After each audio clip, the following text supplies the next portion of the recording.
No clue is needed in guessing what my latest test car is. It's in fact the Toyota Hilux that I've been running for the last pretty much a year.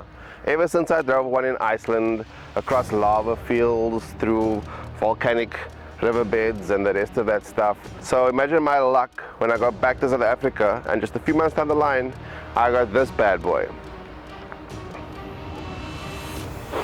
If you've got the time for it, I'll give you its full name. It's the Toyota Hilux 2.8 GD-6 4x4 Raider double cab.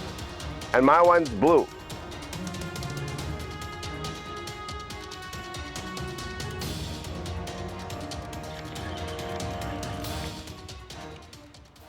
It was the end of 2015 and I was one of the lucky ones that got to drive the new Hilux in Iceland.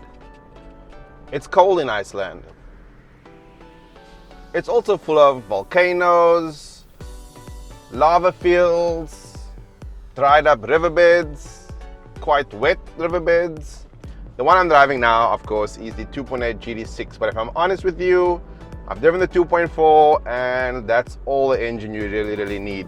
Lots of torque, lots of grunt, and so refined, so smooth.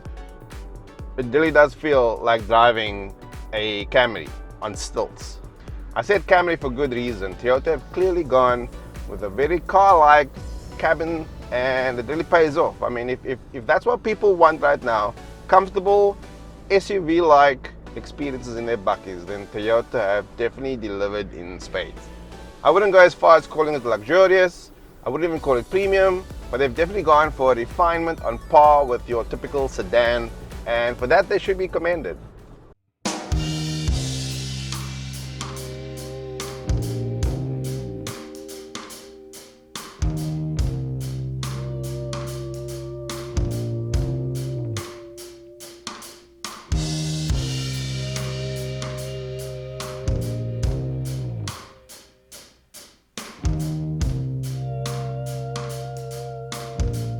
The interior, far from being barren, I mean, you've got quite a few modern conveniences. If you're a general bucky buyer, truly wanted something rugged, then we'd be seeing a lot more Isuzu KV sales and a lot fewer Amaroks and Rangers. Generally, buckies that have made the transition to luxury vehicle. I stand by that. These are luxury vehicles now. And what you essentially get is something with tremendous ground clearance and is as easy to live with as a Honda Civic. Obviously elevated quite a lot. Is it cheap? Absolutely not. Should you get one? If you're a fan of buckies in general or are flirting with the concept of getting an SUV, there's nothing, absolutely nothing to put you off from buying the new Hilux. It's not cheap, but it's definitely in line with other double cabs of its nature in this price segment. Some have complained about the exterior of the car. I think it's fine. The only criticism a lot of people have is its lack of a prominent jawline. I think that's a little bit false. I think it looks just fine, especially mine, endowed as it is with a Raider body kit. Verdict, I love this car. I've really grown accustomed to having a Hilux. The lifestyle that entails. I like the way it looks. I love it in blue. I'm really gonna miss it. I'm really gonna miss this.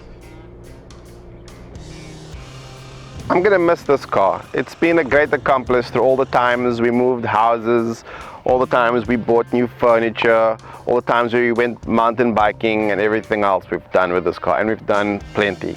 I gotta admit, this is one I'm truly gonna miss. Yep, gonna miss this one. You still have all that 4x4 ruggedness there, although everything's been updated like I said. So there's no lever for your drivetrain configurations. Instead you've got a rocker dial that selects 2H, 4H and 4L for your configurations. And that should be enough to pull you out of any sort of scenario. But what do you do with your shopping? What do you do with your laptop bag? I don't know. I haven't figured it out yet. You can't put it in the load bay because anyone can open up the load bay and take your stuff. You can't put it on the seat because everyone can see your stuff. You can't put it on the floor, well, because everyone will see your stuff. Unless it's your laptop, which I guess you could slide under your chair, except it probably comes in a massive laptop bag, so you can't. Am I the only one that takes my laptop bags, and now maybe saying too much, my laptop bag or my shopping, and I put it behind the passenger seat, and then I flatten the passenger seat, which is like saying I've got something really valuable under my passenger seat? That's called an advert.